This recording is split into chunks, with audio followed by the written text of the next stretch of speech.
महाभारत दुनिया का सबसे बड़ा महाकाव्य ग्रंथ है, जिसे भारत का सबसे ऐतिहासिक ग्रंथ माना जाता है। हिंदुओं के इस काव्य ग्रंथ को पंचम वेद माना जाता है। महर्षि वेदव्यास ने संपूर्ण विवरण के साथ ये ग्रंथ लिखा है। हिंदू धर्म में माना जाता है कि महाभारत में वर्णित घटनाएं सत्य और प्रमाणित हैं, लेकिन फिर भी बहुत से लोग इसे काल्पनिक मानते हैं। इसे धर्म और अधर्म के बीच हुआ सबसे बड़ा युद्ध माना जाता है, लेकिन महाभारत को लेकर हमेशा ही बहस होती रहती है। आज के आधुनिक इतिहासकार इस पर विश्वास नहीं करते हैं। वहीं कुछ लोगों का ये अटूट विश्वास है कि महाभारत की घटनाएं वाकई में घटित हुई थी। ऐसे कई सबूत आज भी मौजूद हैं, जिससे ये पता चलता है कि श्री कृष्ण ने धरती पर जन्म लिया था और महाभारत असली है। आज हम आपको महाभारत काल के सबूतों के बारे में जानकारी देंगे। कुरुक्षेत्र की लाल मिट्टी। ये तो हम सभी जानते हैं कि महाभारत का युद्ध कुरुक्षेत्र में हुआ था, जो कि हरियाणा राज्य में स्थित है। कहते हैं उस समय भयंकर युद्ध में बहे खून की वजह से वहाँ की जमीन लाल हो गई थी। पुरातात्विक विशेषज्ञों ने भी माना है कि महाभारत की घटना सच थी। उस जगह पर तीरों और भालों को जमीन में गाड़ा पाया गया है, जिनकी जांच में ये पता चला है ये 2800 ईसा पूर्व के हैं, जो कि लगभग महाभारत काल के समय के बने हुए हैं। अर्जुन का चक्रव्यूह। आप महाभारत में अर्जुन के चक्रव्यूह के बारे में जानते होंगे, लेकिन आपको पता है इस चक्रव्यूह का जीता जागता सबूत आज भी मौजूद है। हिमाचल प्रदेश के हमीरपुर जिले के 16 सींभी धार के नीचे बसा राजनोड़ गांव एक ऐतिहासिक स्थल के रूप में मशहूर है। यहाँ पर पांडव अज्ञातवास के दौरान रुके थे। इसी समय अर्जुन ने यहाँ पर चक्रव्यूह का ज्ञान प्राप्त करके उसे पत्थर पर बनाया था, जो आज भी यहाँ मौजूद है। इस चक्रव्यूह को ध्यान से देखने पर पता चलता है कि अंदर जाने का रास्ता तो साफ दिखाई देता है, लेकिन बाहर आने का रास्ता पता नहीं चलता। इस जगह को पिपलू किले के नाम से भी जाना जाता है। ब्रह्मास्त्र और आज के न्यूक्लियर वेपन।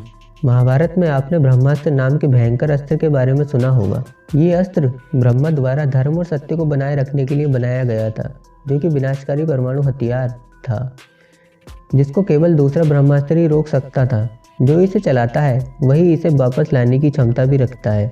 रामायण में भी लक्ष्मण ने मेघनाथ पर ब्रह्मास्त्र से प्रहार करने का सोचा, तो भगवान श्री राम ने ये कहकर रोक दिया कि अभी इसका प्रयोग करना सही नहीं है, क्योंकि इससे सारी लंका नष्ट हो जाएगी और कई बेकसूरों की जान चली जाएगी। ब्रह्मास्त्र बेहद खास होता था, जिस कारण महाभारत और रामायण काल में ये सिर्फ गिने चुने योद्धाओं के पास ही होता था।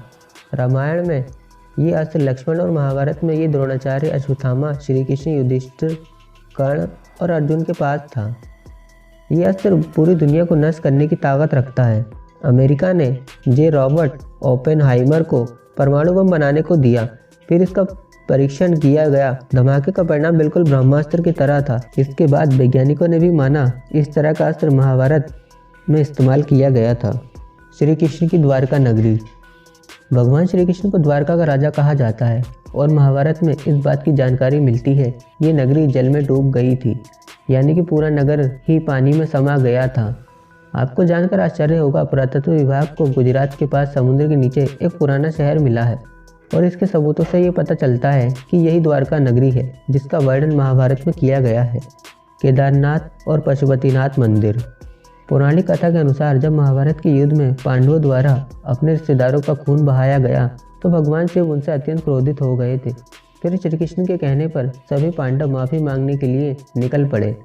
गुप्त काशी में पांडवों को देखकर भगवान शिव वहां से अदृश्य होकर अन्य स्थान पर चले गए। आज इस स्थान को केदारनाथ के नाम से जाना जाता है। फिर पांडव केदारनाथ भी पहुंच गए, लेकिन भगवान शिव उनके आने से पहले ही भैंस का रूप लेकर वहां उपस्थित भैंसों के झुंड में शामिल हो गए। पांडवों ने भगवान शिव की पहचान तो कर ली, लेकिन भगवान शिव भैंस के रूप में ही जमीन में समाने लगे। तभी भीम ने अपने बल से भैंस रूपी शिव को धरती में समाने से रोक दिया। फिर भगवान शिव अपने असल रूप में आ गए और उन्होंने पांडवों को क्षमा कर दिया। भगवान शिव का मुंह तो बाहर था, लेकिन उनका शरीर केदारनाथ पहुंच गया था। फिर जहां उनका शरीर पहुंचा वह स्थान केदारनाथ और उनके मुंह वाला स्थान पशुपतिनाथ के नाम से जाना जाता है। ये दोनों मंदिर आज भी मौजूद हैं। इसका मतलब महाभारत का युद्ध भी हुआ था। लाक्षागृह। महाभारत काल में लाक्षागृह की भूमिका भी महत्वपूर्ण मानी जाती है। कौरवों ने पांडवों को जलाने की साजिश के लिए लाक्षागृह का निर्माण करवाया था, लेकिन पांडव सुरंग से निकलकर बाहर आ गए थे। कहा जाता है आज भी ये सुरंग उत्तर प्रदेश के वरनावा नामक स्थान पर मौजूद है। महारथी कर्ण का अंग राज्य।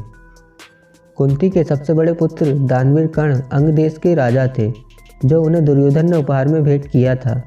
आज अंग देश को उत्तर प्रदेश के गोंडा जिले के नाम से जाना जाता है। जरासंध द्वारा अपने राज्य के कुछ हिस्सों को कर्ण को देने की बात भी कही जाती है, जो आज बिहार के मुंगेर और भागलपुर जिले के नाम से जाना जाता है। इन राज्यों का स्थान वही है जहां कल था, इसे चाहकर भी बदला नहीं जा सकता। इस बात से ही आप इसकी सच्चाई का पता लगा सकते हैं। श्रीमद् भागवत गीता। जिन्होंने भागवत गीता पढ़ी होगी वह ये जानते होंगे इसमें ज़्यादातर श्लोक 2 लाइनों में लिखे गए हैं। आप किसी भी श्लोक को पढ़ें और समझें तो वह कम शब्दों में बहुत अधिक बात कह देते हैं। जैसे गागर में सागर। गीता में जो बातें लिखी हैं वह किसी सामान्य व्यक्ति द्वारा नहीं बताई जा सकती हैं। भले ही मानव सभ्यता का काफ़ी विकास हो गया हो, लेकिन आज भी गीता में वह ज्ञान है जो अकल्पनीय है, जिसे सामान्य व्यक्ति सोच भी नहीं सकता, जिसे सिर्फ भगवान ही बता सकते हैं। ये सबूत है कि भगवान श्री कृष्ण थे जिन्होंने गीता का ज्ञान अर्जुन को दिया था। अगर अर्जुन थे तो पांडव भी थे, इसका मतलब महाभारत भी हुआ था। घटोत्कच का कंकाल।